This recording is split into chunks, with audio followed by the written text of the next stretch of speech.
वाह नंदरानी, आपका बड़ा अच्छा है। जब कोई काम होता है तो आप घर में सबसे छोटी बन जाती हो, लेकिन जबान चलाने के नाम पर सबसे बड़ी मैं नहीं सहूंगी। आपकी ये सब बदतमीजी बस बहुत हो गया। आज मेघा गुस्से में नंद दिव्या पर चिल्लाते हुए बोली। यह देखकर तो कमरे में एक पल के लिए खामोशी छा गई। पर भला कौन सास बर्दाश्त करेगी कि बहू उसकी बेटी को सबके सामने डांट रही है। इसलिए जानकी जी बोली, बहू तमीज बेचकर आ गई हो क्या? किस तरह से बात कर रही हो तुम दिव्या से? माना कि वो छोटी है तो इसका मतलब ये नहीं कि तुम कुछ भी बोलो। क्यों मम्मी जी? मैं क्यों भला चुप रहूं? वो छोटी है तो मतलब कुछ भी सुना देगी और मैं बर्दाश्त करती रहूं? नहीं, अब मैं बिल्कुल बर्दाश्त नहीं करूंगी। अगर ये इज्जत से बात कर सकती है तो करे, नहीं तो मुझसे बात करने की जरूरत भी नहीं है, कहकर मेघा कमरे में चली गई। सोमेश, कैसा भाई है तू? तेरी बीवी यहाँ खड़ी खड़ी तेरी बहन को इतनी बातें सुनाकर चली गई और तू सिर्फ देखता रहा, एक शब्द भी नहीं बोला। देखा, अपने रंग तो दिखाने लग गई है। इतना सिर चढ़ाया तो सिर पर चढ़कर तांडव भी करेगी।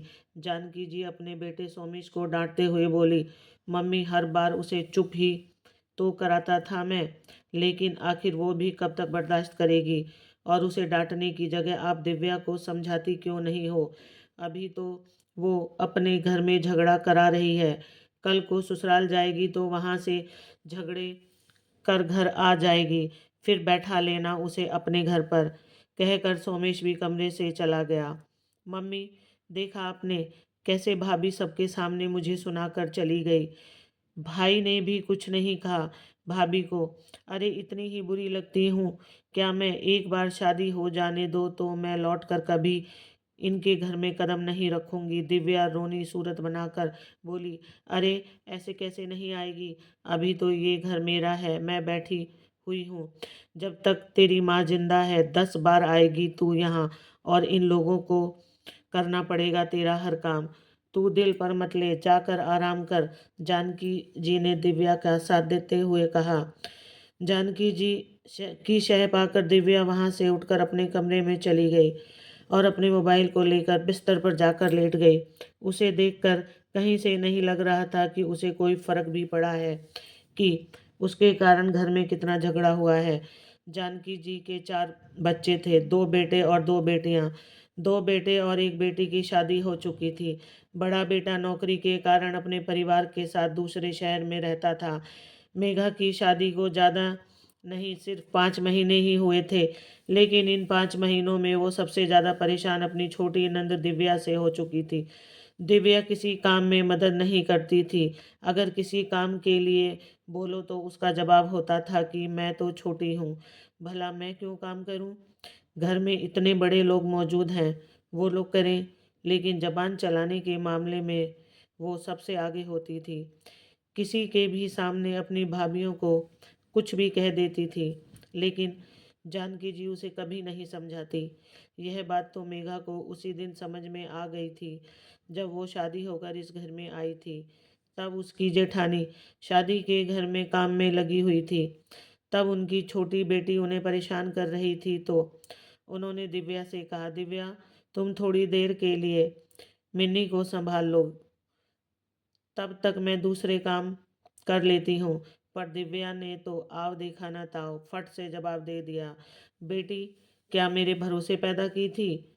आप माँ हो, आप ही संभालो, मुझसे नहीं होता ये काम। यह सुनकर बड़ी नंद ने दिव्या को डांटा तो जानकी जी ने उसे चुप ही कर दिया। अरे क्यों उसके पीछे पड़ी है? अभी तो वो खुद बच्ची है, बच्चे कहाँ से संभालेगी? ला मुझे दे दे, मैं संभाल लूँगी। ठीक है मम्मी, ये बच्चे नहीं संभाल सकती, लेकिन बोलने के तरीके तो होने चाहिए। कैसे बात कर रही है ये भाभी से? बड़ी नंद ने कहा। अब तू चुप करना, क्यों बतंगड़ बना रही है?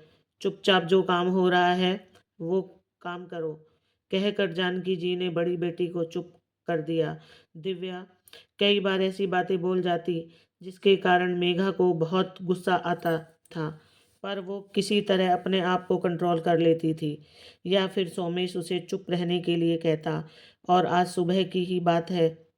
मेघा को तीसरा महीना चल रहा था। इस कारण थोड़ी तबीयत ठीक नहीं रहती थी, लेकिन फिर भी वह रसोई में चुपचाप काम कर रही थी।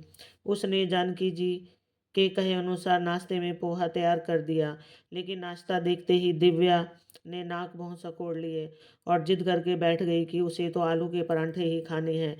यह देखकर एक बार मेघा ने मन में आया कि कह दे कि अपने आप ही बनाकर खा लो, इतना तो आता ही होगा। आखिर शादी के लिए लड़के जो देखे जाने लगे हैं। पर फिर उसने सोचा कि कौन दिव्या के मुंह लगे, उसे बोलने की तो तमीज़ है ही नहीं। है सोचकर मेघा ने कहा, दिव्या, अभी जो नाश्ता बना है वो खा लो। मेरी तबीयत ठीक नहीं है, जब तबीयत ठीक लगेगी तो बना दूंगी। क्यों, आपको परांठे बनाते ही जोर आता है क्या? किस लिए लेकर आए आपको यहाँ पर? मुझे तो अभी परांठे खाने हैं और आप अभी बना कर दोगी? दिव्या जिद करते हुए बोली। पर मेघा ने साफ इनकार कर दिया। मेरी तबीयत ठीक होती है तो मैं बनाती ही हूँ ना, कभी किसी काम के लिए इनकार तो नहीं किया। और आज वाकई ठीक नहीं है, आज तो मुझसे नहीं बनेंगे। दिव्या, क्यों जिद कर रही हो? पोहा खा लेना, जब मेघा की तबीयत ठीक होगी तो परांठे बना कर दे देगी। और तुझे ज़्यादा ही खाने की इच्छा है तो खुद बना ले, क्या बच्चों जैसी जिद किए जा रही है? तभी सोमेश ने कहा। सोमेश का कहना दिव्या को ज़्यादा अखर गया। उसने बदतमीजी से कहा, भाई तुझे नाचना है तो तू नाच अपनी बीवी के इशारों पर। हमें नचाने का शौक नहीं है, नाचने का शौक नहीं है। घर का काम करते ही इनकी तबीयत खराब हो जाती है, लेकिन अपने मायके वालों से बात करनी हो तो कैसे हंस हंस कर बात करेगी। बस यही बात मेघा को अच्छी नहीं लगी और वो दिव्या पर चिल्ला पड़ी। और अब तो ये अक्सर होने लगा था। अब मेघा भी दिव्या की बातों को बर्दाश्त नहीं करती थी और पलटकर जवाब दे देती थी। इस कारण से घर का माहौल बिगड़ने लगा था। लेकिन इस सब पर मेघा पर भी तो असर हो ही रहा था। यह देखकर सोमेश मेघा को उसके मायके छोड़ आया। इधर तो सबको घर के काम के लिए मेघा की जरूरत पड़ती थी।